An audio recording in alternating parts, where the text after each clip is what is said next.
Well, having just watched Jay London's pre-season, well, ultimate season review more likely, but wondering what we all do in the pre-season, it inspired me to create a video. So shout out to Jay at FPL of the Day. And I'm actually going to start this video by shouting out a couple of people. So the Twitter community is amazing. Like, straight up. FPL community on Twitter, you guys rock. So Jay London from FPL of the Day started this thread, which isn't on screen, but yesterday I went through and followed a few people and left some notes. I'm on the other side of the world in New Zealand, so it's like midnight wherever you guys are, most of the people over in England. And I woke up this morning to like 31 new followers and a whole bunch of great comments and stuff flying through. So there was down here somewhere, shout out to Nelios, who said him and the three amigos would be keen to collab at any time. I'm going to call you out on that. Hard out. I will be hitting you up. And then you get guys like this, and it's like FPL Zavi, and he's like, hi, nice to meet you, love it, a follow content creator, and then just this great gif of Stephen with a V, which I'm always spouting off to people around the place. So thanks guys, it's pretty motivating, so keep it up. I hope to grow followers as much as you guys, so if you like what I'm up to, by all means, hit me up and see if we can jump on some streams together. Another shout out to FPL Theorist as well. He's holding a space tomorrow morning, 6 AM New Zealand time, but it's like 2 PM US standard. There's a suite on there, so I'm going to try and get up for that. 6 AM is pretty early for me, but we will see. So the point of this video, as the subject suggests, is price predictions for next season.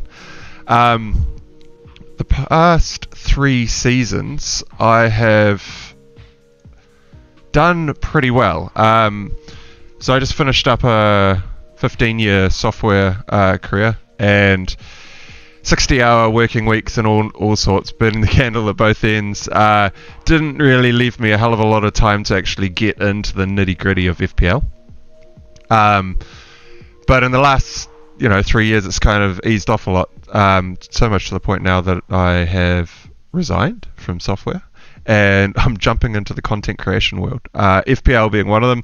To be fair, my main goal here is to be doing education for software related things, but also trying to use everyday tools and game strategy and game theory to keep it fun and interesting. So on my channel, not just FPL, there will be a few playlists going with all sorts, but for the purposes of this, so the last couple of seasons, last season I'll do a season review at some point when I work up the courage. Just quickly, so I came just inside the top 200k out of 9.1 million players. Is okay, it's top 2.1%, but that top 10k rank is just, well, that seems to be elusive. However, next season I am going to actually go for it. I'm going to try and put as much effort into trying to win this fucking thing as I can. Yep, I swear as well. So maybe if you do want to stream up with me, I'll have to either hold my tongue or do it on my channel if you've got problems with the old F-bomb being dropped. But yeah, if you look at my season, game weeks 9 through to 13, if my bench 27, 33, I benched fucking Cancelo against United because I'm a United supporter. Against United, still thinking, United will be all good, and yeah, well, everyone knows what happened, right? I even put him last on my bench. That's how confident I was, blinded. Say blinded. Anyway, this is not a season review, because I took some alternate strategies at the end of the season, where I went bench boost instead of triple captain the week everyone triple captain Salah. And just quickly, because I have touched on it, I did get 124 points, but with a 12-point hit to do it, because I really wanted to get rid of the bench boost chip in a way where I could, I could have my team running well for the rest of the season, not having in the back of my mind, shit, I got to build a bench and whatnot. And then Jamie Piggott just goes and shows how it's done with 200 odd points on his bench boost. But anyway, so yeah, I took a very alternate route, which is why I want to do a proper season review. But this is not the point of this. So what I've done is I have gone to the FPL, the Fantasy Premier League website, and I have grabbed some app script code off the internet, which I can read, and it needs debugging, unfortunately, because they've made a mistake in carrying over of a empty value. But anyway, what it does is it pulls apart this, which is the JSON, which is all the stats that drives the Fantasy Premier League website.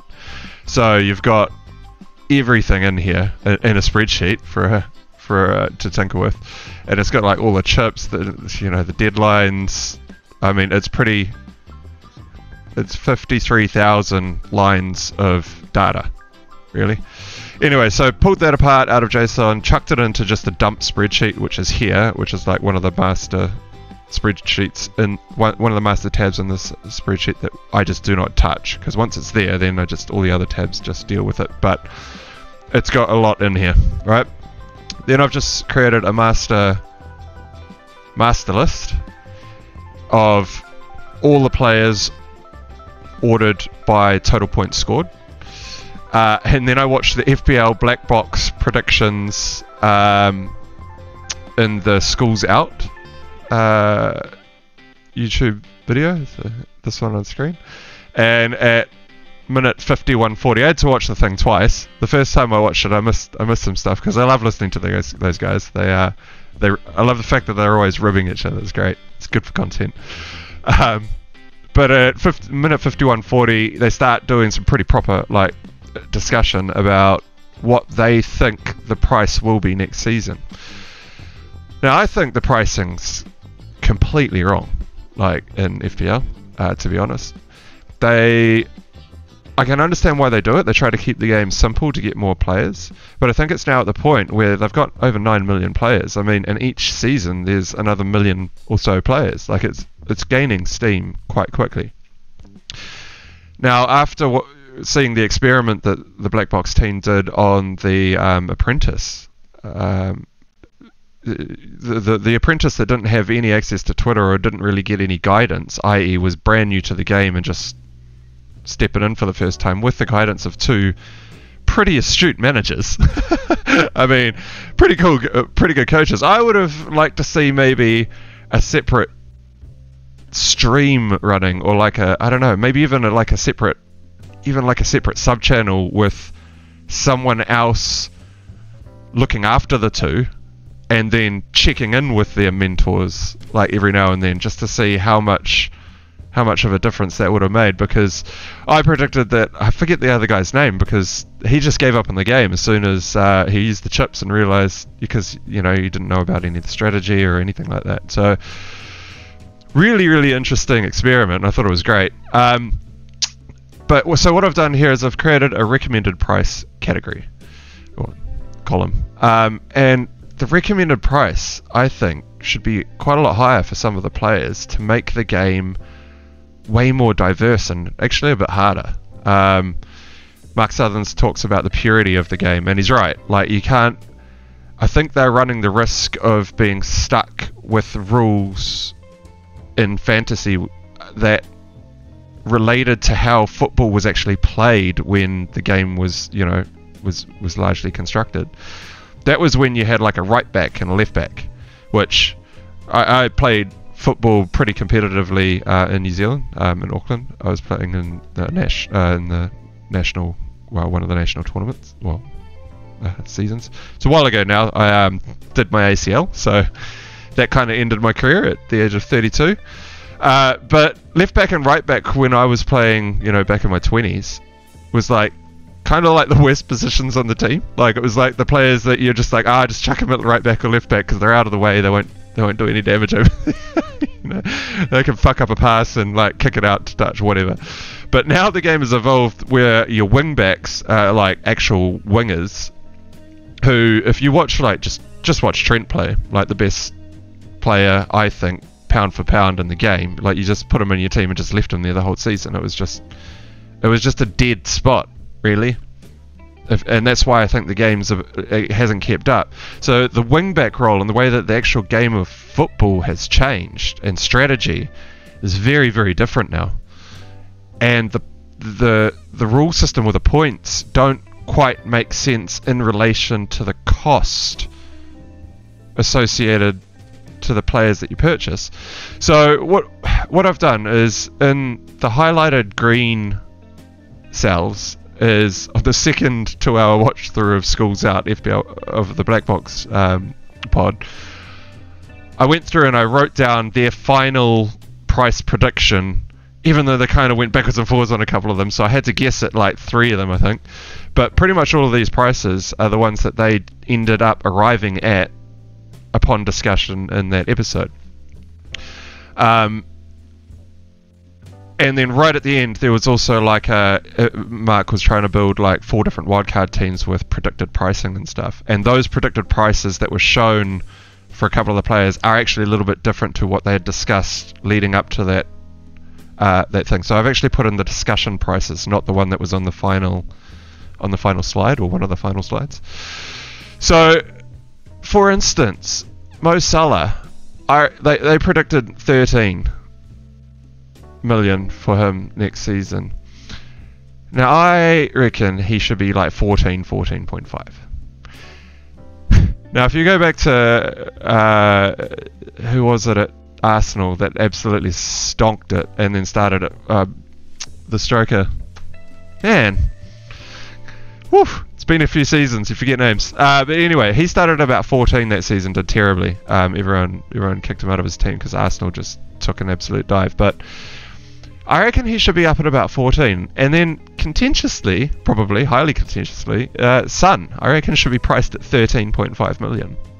Now that's a lot higher than the 11.5 that Az and Mark predicted.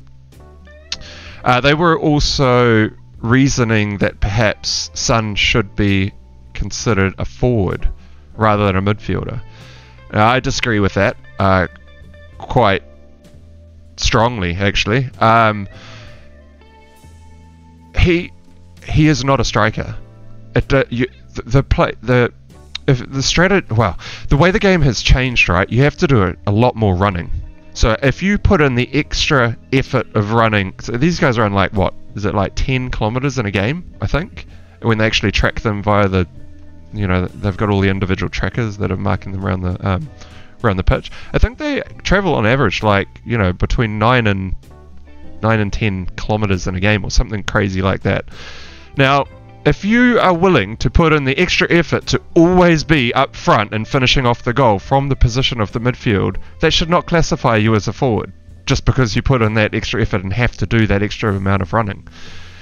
I mean, Kane's role as a proper forward, dropping deep forward, is very different to Son's role.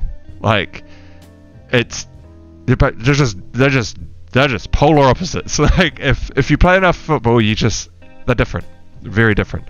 And so Kane's a forward and Son's a midfielder. And I think, a couple of the rule changes that I've been tinkering with, I don't really want to go into here because they are in the spreadsheet and I don't really want to discuss them too much. But perhaps what they need to do is look at something more like giving the forwards 5 points per goal and still midfielders 5 points per goal as a way to alleviate the amount of hold-up play and working of all the movement that they have to do and all the off-the-ball work that the forwards are now having to do. And you can see the frustration of Lukaku, for example.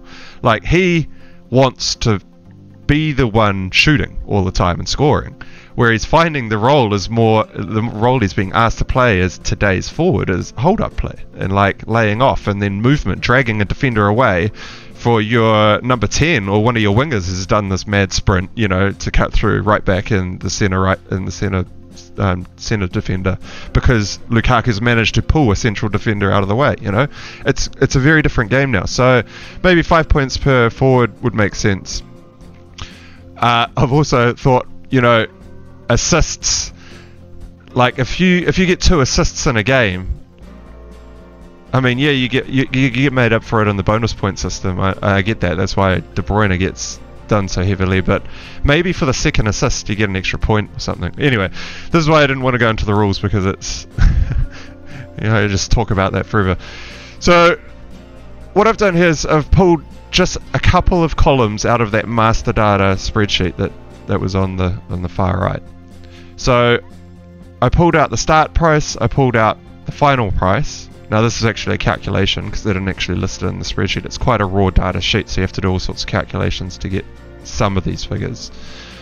The value for the season was an interesting one that I found. Now I don't know what this drives, but I think it's probably one of those sort by clauses in the clauses. Sorry, that's a SQL programming term. The sort by orderings in your transfer menus. So I reckon they probably use some of these things to drive it. Now, if you have a look at Salah, he's like 6.5 value, which kind of sounds about right. That's what it should roughly be about, right? And then you go to someone like Jared Bowen, who was started at 6.5 million. So this is like Jamie Vardy in the Leicester winning season, and scored over 200 points. Now the predicted price start from Az and Mark was 9, and I think that's pretty accurate. I think that's quite good. Like if you think like Dele Alli or Christian Eriksen from Spurs when they were doing quite well in the 9s or 9.5s, he's in and around there. He's kind of that kind of player for especially for West Ham. But here's where I think their pricing's completely wrong. Like Trent, right? He was a dead spot in pretty much everyone's team. Cancelo should have also been a dead spot in a lot of people's teams. Like, I don't know why everyone sold him. There was this like the strategy going around Twitter, and I was looking at it from a non-content creator's perspective, going, is this like mass hysteria? Like, why is everyone thinking it's a good idea to sell Cancelo? And then you just watch stream after stream of all the guys come back and go, shit, I need to get Cancelo back into my team, and I've got to take a hit to do it. Like, how do I? Anyway, so the main reason I think the pricing is wrong is because of this new wing-back type strategy. Now, I don't think they should introduce a wing-back position or anything into the game, but they have to recognize the fact that that is quite different to a defender. Like, if you look at your centre backs versus your wing-backs, you cannot even compare them. Like, it's not fair. Like, a centre-back's going to go up for a couple of corners and free kicks and maybe land a head on it or scuffle a ball and that's, somehow ping-ponged around the box or something. But the ways, the avenues in which you can get points from a wing-back is just... It's not reflective in the pricing at all. So, I think Trent... So, the final price for... Az and Mark was 8.5 is where they got to, which is quite high. I think the only other 8, I think it was 8 million, was the Everton bloke who was on pens, left back. I'm not great with names, great with positions when it's a couple of seasons of old, unless it's like from some of the teams I follow, I suppose. But Trent, I think, should probably be like 9. He's like Christian Eriksen, really. If you watch him play. Now, I know I just spouted off about if he does all the extra running, he shouldn't, that whole thing. But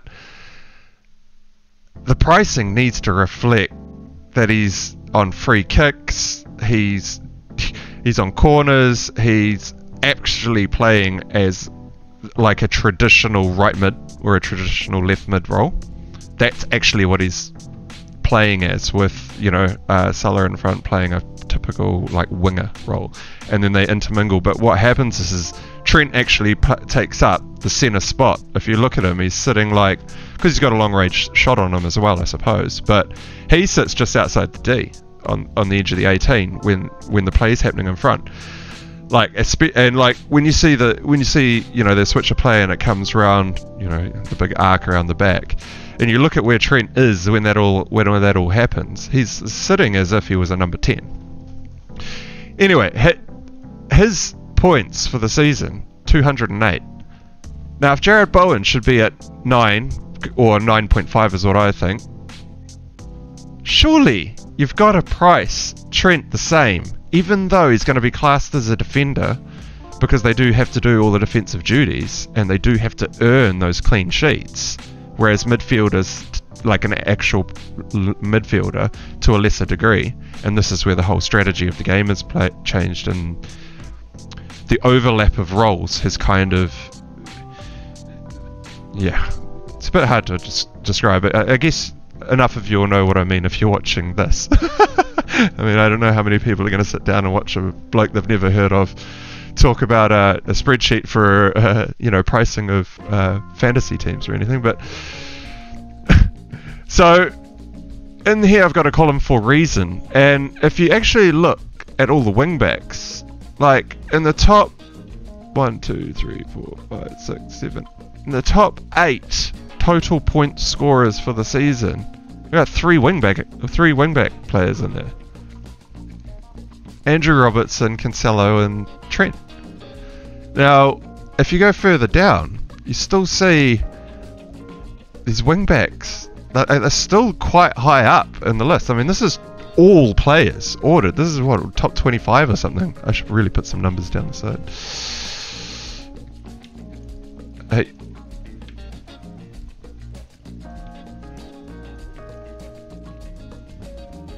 I don't know, that'll do.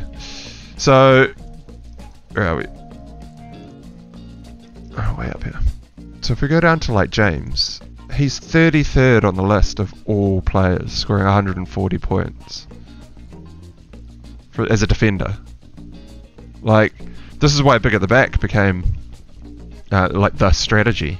Like, it was 4 decent defenders and like 5 epic midfielders with just whoever up front. Turned out it should have been someone like Pookie, I think. If you look at the rundown, thanks again, Jay London. I didn't even pick up on that, but Pookie from the relegated Norwich. Who would have thought it? But yeah, Reece James, like if he gets minutes, and this is where the pricing's important. I don't think they need to consider how many minutes a player plays. Because if they try to do that in the pricing would just be wrong. Like, really, really wrong. I mean, if James doesn't get injured and just gets a whole season, he will be what I think should probably be now a £9 million defender. So in terms of total points, Salah and Son at 265 and 258 respectively, there's only 7 points in it. That's a lot of points. I mean, perhaps if you're not quite as, if you're new to the game and happen to have stumbled onto this video, that's a lot of points. Like, just put those players in your team, just leave them there. Like, they're just like, those are season keepers. Now, that's why they should be priced so highly, because it should be a hard decision as to, you can't have both of them. You shouldn't be able to put Salah and Son in your team next year. Like, I think that's what they need to design it to do. You have to make the decision. It'll great variance in teams.